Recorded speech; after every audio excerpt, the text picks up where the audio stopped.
안녕하세요 from Korea and welcome to Next Matchup. Today we're cooking durup jon.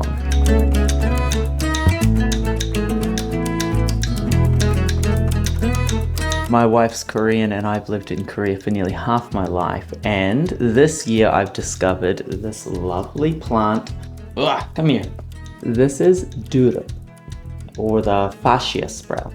Today I'm going to do jon, which is like Korean sort of pancake style. Basically I'm just going to fry it. I'm going to batter it and it fell apart. Okay. I'm going to batter it and I'm going to fry it up. It should be very delicious. Let's begin.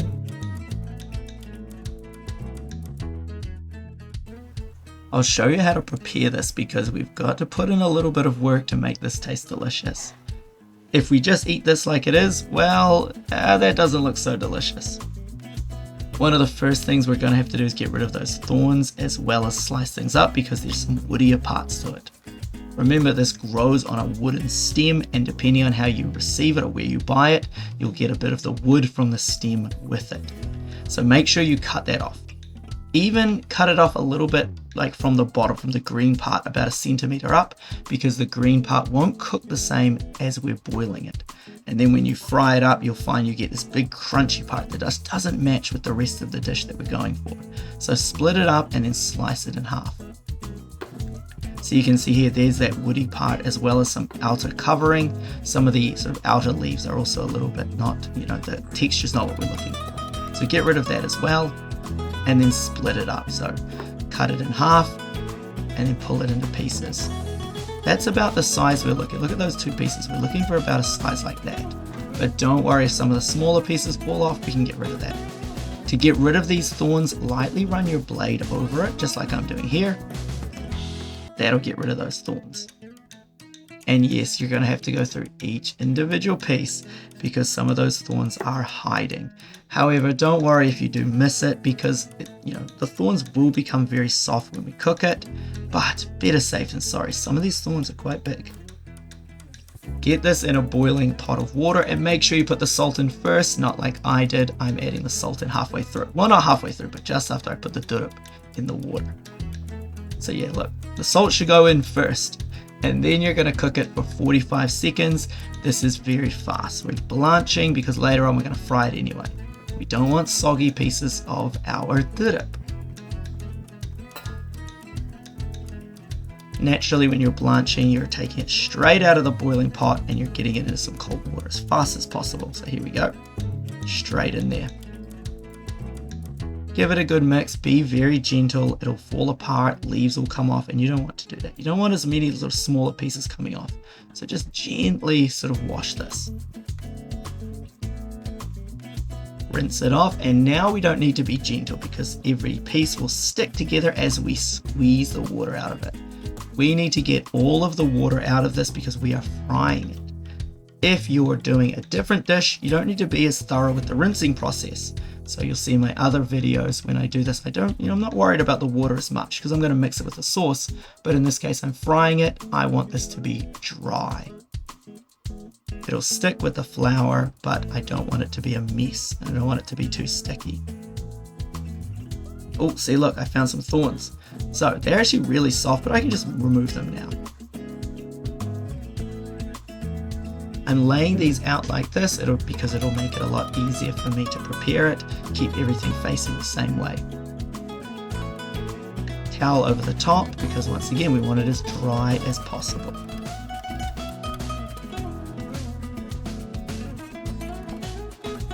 And now we need flour. I'm using Korean pancake mix, buchimgaru. You could just use flour, it won't be as delicious. Buchimgaru that is sold in Korean supermarkets is sort of a pre-made mix. It has a bunch of seasonings in it, but you can make your own, it's not too hard. Now make sure these are well coated, but not too coated. We don't want big pieces of flour.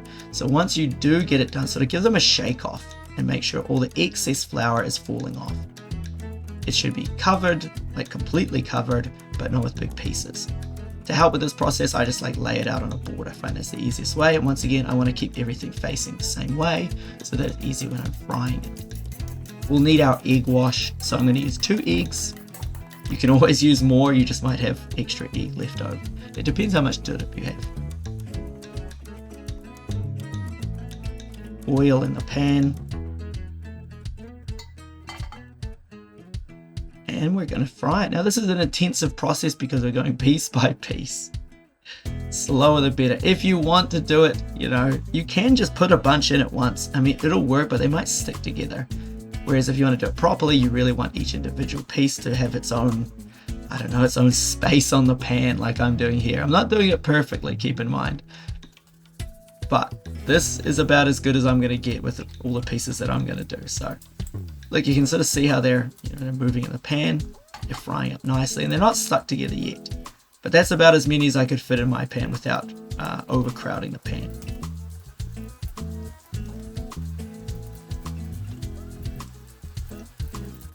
We're going for golden brown here.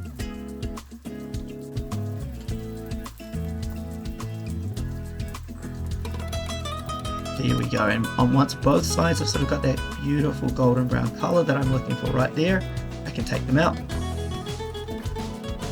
Let them sit for a bit, and basically they're ready to go. So how do you actually eat these?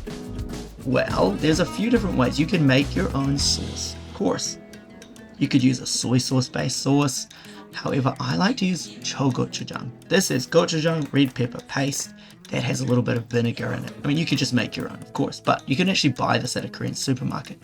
And this is the perfect flavor that goes with this dish. I cannot stress enough, it is so good. It's time to eat this delicious thing. Look at that. Ooh.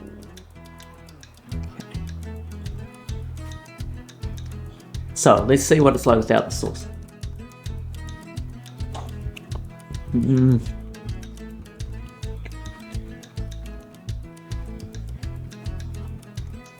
Why this vegetable works or plant works so well for John or like a pancake style, Korean pancake style dish is because it's very distinctive flavor. It's a strong, delicious, savory sort of flavor that the Fatsia or the Dureup has. So when you get it with John, you get the flavor from the batter with the salt and the egg, but then you also get that beautiful plant flavor. So good. Then, I'll show you, this is the tip. You could use soy sauce, but this is chogochujang, so it's gochujang, red pepper paste with a bit of vinegar in it, and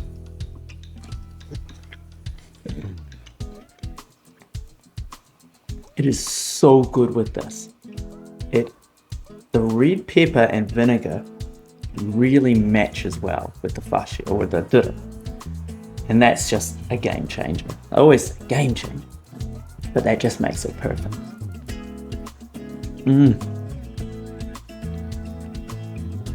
Mixed with that red pepper paste with a little bit of vinegar in it, it is addictive. It's so good.